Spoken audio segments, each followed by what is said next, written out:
ഈ കേരളത്തിൽ Christian vote അല്ല ക്രിസ്ത്യൻ കമ്മ്യൂണിറ്റിയുമായിട്ടുള്ള പ്രശ്നമുണ്ടല്ലോ, മുസ്ലിം കമ്മ്യൂണിറ്റി. അതിലൊരു പ്രധാനപ്പെട്ടത് ഒന്ന് ഈ ഹാഗിയ സോഫിയ ലേഖനം വന്നതുകൊണ്ട്. അപ്പോൾ അത് സാധാരണ ലീഗിൻ്റെ നേതാക്കന്മാരിൽ നിന്ന് വരാത്തൊരു ശബ്ദമാണ് എന്ന് പറയാറുണ്ട്. അത് എന്തെങ്കിലും തങ്ങളുടെ ലേഖനം അതെന്താ അറിയോ, ഹാജിയ സോഫിയ ഒന്നാമത് തന്നെ it is a pagan Roman this thing. അത് തെറ്റാണത്. നിങ്ങൾ പഠിച്ചാൽ അറിയാം, Hagia Sophia was not a Christian this thing.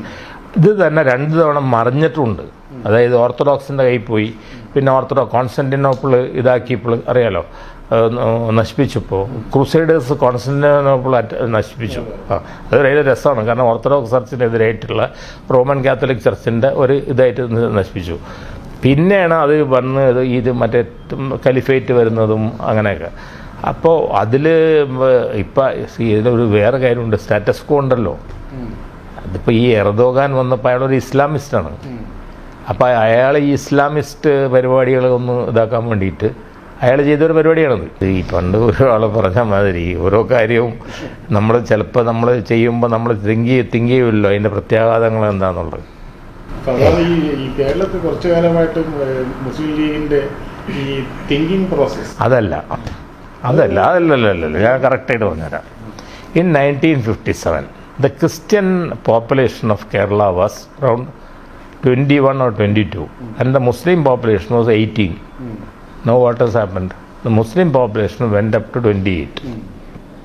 Christian population was gone down to 18%. അതും അവിടെ ഉണ്ടോയെന്ന് അറിഞ്ഞൂടാ, കാരണം അവർ അമേരിക്കയിലും മറ്റിടത്തും. Number of constituencies which they can win is not more than 7. Christian community മാത്രം വോട്ട്. അതിന് വേറൊരു സ്റ്റാറ്റിസ്റ്റിക്സ് പറഞ്ഞുതരാം. ഈ ക്രിസ്ത്യാനി മുസ്ലിമും കൂടെ ഒരുമിച്ച് വോട്ട് ചെയ്യുമെന്ന് വിചാരിച്ചോ, 110 കോൺസ്റ്റിറ്റ്യുവൻസിയിലോ 115 കോൺസ്റ്റിറ്റ്യുവൻസിയിൽ ഹിന്ദു മെജോറിറ്റി ഉണ്ട് കേരളത്തിൽ. 110, അതായത് ഈ 7ഉം 15ഉം കൂട്ടം നമ്മൾ ലീഗിൻ്റെ 15ഉം 7ഉം ഭൂരിപക്ഷം ഹിന്ദു. അതാണ് ഹിന്ദുത്വ ഇവർ ട്രൈ ചെയ്യുന്നത്, അത് പിടിക്കാനായിട്ട്. അത് പക്ഷേ കമ്മ്യൂണിസ്റ്റ് പാർട്ടിയുടെ കയ്യിലിരിക്കല്ലേ, കമ്മ്യൂണിസ്റ്റ് പാർട്ടിയുടെ കയ്യിലിരിക്കണമല്ലോ.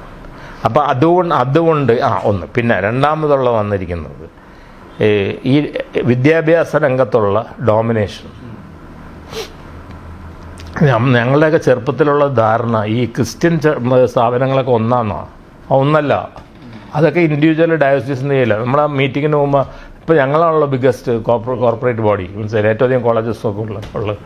അപ്പോൾ ഇവർ അങ്ങനെയല്ല, അത് ഇൻഡിവിജ്വലാണത്.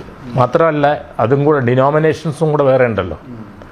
അപ്പോൾ ഈ ഒരു Christian community as a force politically, economically and educationally is down according to me. പിടിയിട്ട എക്കണോമിക്കലി നമുക്ക് നോക്കാം. ഇപ്പോൾ ആരാ വലിയ വലിയ പൈസക്കാരൊക്കെ ഇവർ business, gold business, textile business, അങ്ങനെയുള്ള ഒരുപാട് ബിസിനസ്സസ് മറ്റുള്ളവരുടെ കയ്യിൽ വന്നില്ലേ. അപ്പോൾ അങ്ങനെ ഇവരുടെ ഒരു ഡോമിനേഷൻ, അവരുടെ ഡോമിനേഷനിൽ ഒരു കാര്യമുണ്ട്. എന്താ കാര്യം എന്ന് വെച്ചാൽ അവരുടെ ഡോമിനേഷൻ ചർച്ചിലോട്ട് ലിങ്ക്ഡാണ്, മറ്റൊരു ഡോമിനേഷൻ ലിങ്ക്ഡ് അല്ലല്ലോ. ഞാൻ പറഞ്ഞ ആംഗിൾ എന്ന് വെച്ചാലേ. അപ്പോൾ അവർക്ക് അവർക്ക് ഒരു ഭയം ഉണ്ടാവും. അവരുടെ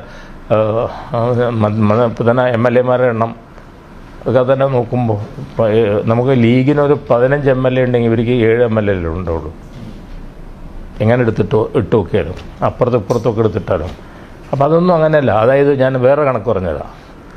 1965 ഈ നമ്മുടെ കേരള കോൺഗ്രസ് ഉണ്ടാക്കുമ്പോൾ PT ചാക്കോന് ശേഷം ഫസ്റ്റ് ഇലക്ഷനിൽ they had 25 MLAs Kerala Congress. 25 MLA ഉണ്ടായിരുന്നു അവർക്ക് കേരള കോൺഗ്രസ് ഉണ്ടാക്കിയപ്പോൾ. പക്ഷേ അബോർട്ടഡായിപ്പോയി, ആർക്കും ഭൂരിപക്ഷം കിട്ടാതെ. അപ്പോൾ അവിടെ നിന്ന് സ്റ്റാർട്ട് ചെയ്തിട്ട് ഇപ്പോൾ കിടക്കുന്നത് 7ഉം 6ലും ഒക്കെയാണ്. മാത്രമല്ല മേജർ ഇതൊന്നും അവരെ കയ്യിലില്ലല്ലോ. എന്താ പറയുക, ഇതൊന്നും പോർട്ട്ഫോളിയോസ് ഒന്നും ഇല്ലല്ലോ. അപ്പോൾ അതിൻ്റെ ഒരു ഇതുണ്ടാവും.